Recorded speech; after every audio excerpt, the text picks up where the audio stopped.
క్రోధినామ సంవత్సరంలో కూటమి ప్రభుత్వం ఏర్పాటు చేస్తామని జనసేన అధినేత పవన్ కళ్యాణ్ ధీమా వ్యక్తం చేశారు. కాకినాడ జిల్లా పిఠాపురంలో నిర్వహించిన ఉగాది వేడుకల్లో పవన్ పాల్గొన్నారు.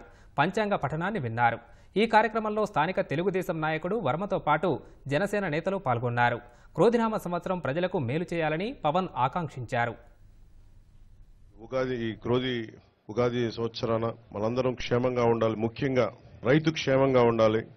యువతకు ఉపాధి అవకాశాలు రావాలి. మహిళలకి నిర్భయంగా తిరగలిగే ధైర్యం రావాలి. ఉద్యోగస్తులకి నెలకి జీతాలు రావాలి. కార్మికులకి, ప్రతి ఒక్కరికి, రైతు కూలీలకి, రైతులకి అందరికీ ఉపాధి అవకాశాలు, లాభాలు రావాలి.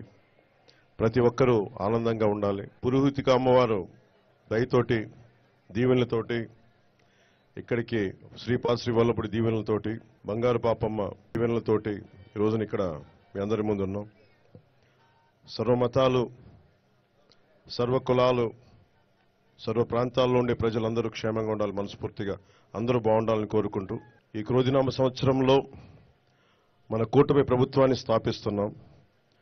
విజయ కేతనం ఎగరవేస్తున్నాం. అది పిఠాపురం నుంచి మొదలు పెడుతున్నాం ఈరోజు.